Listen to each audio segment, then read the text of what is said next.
अस्सलाम वालेकुम। मेरा नाम है सुहेब और आप देख रहे हैं मॉडेकम टॉक। जादू और जादूगर आम तौर पर धोखे पर मबनी होता है।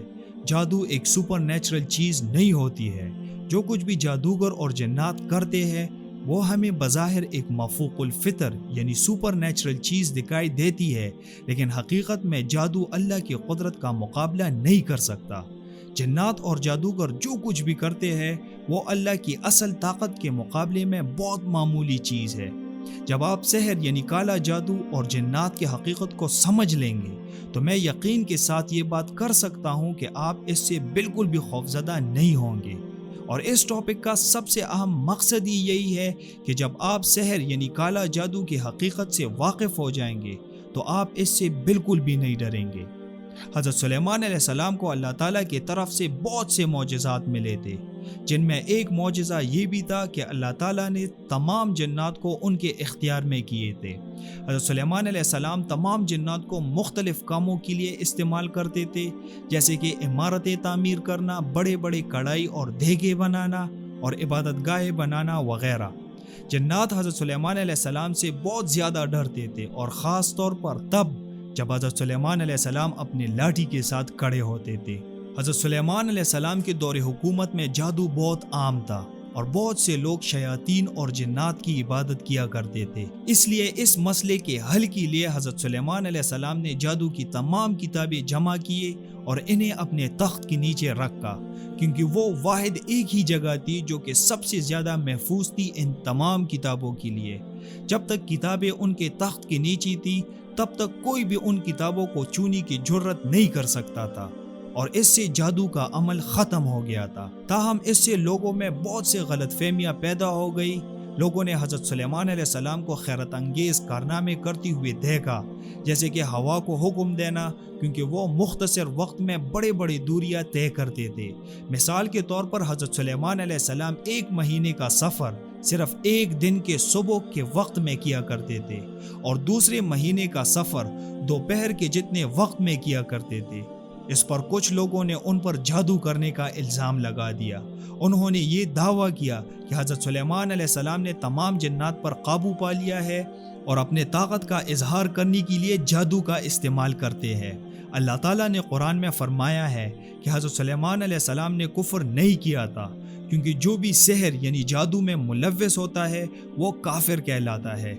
लेकिन अल्लाह ने वाज़ेह किया कि हज़रत सुलेमान अलैहिस्सलाम जादूगर नहीं थे, बल्कि ये तो शयातीन थे जो कुफ्र किया करते थे और लोगों को जादू सिखाते थे।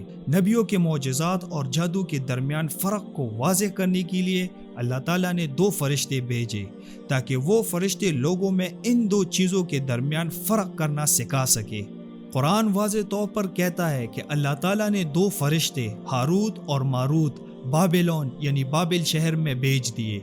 सबसे पहले तो ये कि बाबिल शहर कहाँ पर है और ये कितना कदीम है, तो इसका जवाब है कि बाबिल इराक़ में है, और कहा जाता है कि ये सबसे कदीम शहर है। बाबिल के शहर से पहले इस तरह का कोई शहर मौजूद ही नहीं था। सबसे पहली रियल सिविलाइजेशन बाबिल थी। तो अल्लाह हमें बता रहा है कि जादू असल में कब शुरू हुआ। अल्लाह ताला हमें सहर यानी जादू के ओरिजिन के बारे में बता रहा है, और यहूद उन चीज़ों की पैरवी करते थे जो बाबिल शहर में हारूत और मारूत पर नाजिल हुआ था। तो यहाँ पर इन दो फरिश्तों के बारे में लोगों के मुख्तलिफ ओपिनियंस हैं, जिनमें से दो मैं आपको बताऊँगा। इनमें से जो सबसे पहला ओपिनियन है वो मुझे सबसे ज़्यादा दुरुस्त और सही लगता है, और वो ये है कि अल्लाह ताला ने दो फरिश्ते यानी हारूत और मारूत इस इल्म के साथ कि किस तरह जन्नात को कंट्रोल किया जा सकता है बाबिल शहर में भेज दिए, जो कि ये सब कुछ जादू से होता है। और इन फरिश्तों को ये इजाज़त दी गई थी कि जो इनसे जादू सीखना चाहे तो ये उन्हें जादू सिखा दे। लेकिन ये फरिश्ते उस वक्त तक लोगों को जादू का कोई भी तालीम नहीं देते थे जब तक उस शख्स से ये ना कह दे कि हम महज आजमाइश के लिए भेजे गए हैं, लिहाजा तुम जादू के पीछे लग कर कुफर इख्तियार न करना। इसके बावजूद भी अगर कोई शख्स इसरार करता था तो वो उन्हें जादू की तालीम देते थे। ये दो फरिश्ते सिर्फ एक आजमाइश थी। हारूत और मारूत लोगों को साफ साफ कहते थे कि अगर आप लोगों ने जादू सीखा تو آپ لوگ کافر ہو جائیں گے۔ لیکن پھر بھی وہ لوگ باز نہیں آئے اور ان لوگوں نے ہاروت اور ماروت سے جادو کا علم حاصل کیا۔ اللہ فرماتے ہیں کہ لوگوں نے ان دو فرشتوں سے وہ علم سیکھا جو شوہر اور بیوی کے درمیان مسائل پیدا کرنے کا باعث بنا۔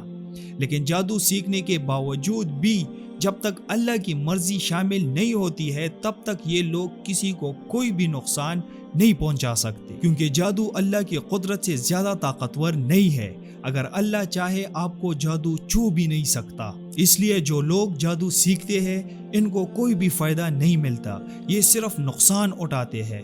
مثال کے طور پر شراب کے کچھ فائدے ہیں۔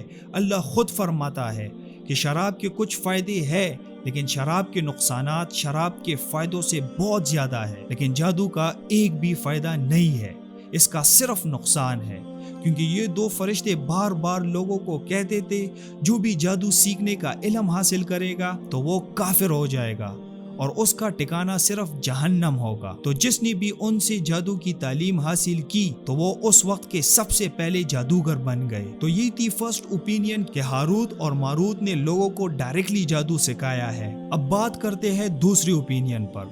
دوسرا اوپینین پہلے والے سے تھوڑا سا موڈیفائڈ ہے۔ یہ دونوں ایک جیسے ہیں لیکن اس میں تھوڑا سا ڈیفرنس بھی ہے۔ یہ قول ابن عباس سے بھی نقل ہوا ہے اور تفسیر تبرس میں بھی موجود ہے، اور اس کو سمجھنا ہمارے لیے بہت آسان ہے۔ اب اللہ بہتر جانتا ہے کہ ان دو اوپینینز میں کون سا درست ہے اور کون سا نہیں، کیونکہ دونوں کی اپنی حیثیت ہے۔ ابن عباس فرماتے ہیں کہ ہاروت اور ماروت نے لوگوں کو ڈائریکٹلی جادو کی تعلیم نہیں دی۔ انہوں نے لوگوں سے کہا کہ بابل شہر کے باہر ایک ایسی جگہ موجود ہے جہاں پر جنات کا ایک گروہ موجود ہے۔ اگر تم لوگ ان جنات کے پاس چلے گئے تو وہ تم لوگوں کو جادو سکھا دیں گے۔ ہاروت اور ماروت نے ان جنات کی لوکیشن لوگوں کو بتا دی، اس لیے یہ دو فرشتے خود بیٹھ کر جادو نہیں سکھاتے تھے، بلکہ انہوں نے کہا کہ دیکھو ہم اللہ کی طرف سے بھیجے گئے ایک آزمائش ہے تاکہ تمہیں یہ بتائے کہ ایک ایسی جگہ بھی ہے جہاں تم جادو سیکھ سکتے ہو، اور وہ جگہ جنات کی رہائش گاہ ہے۔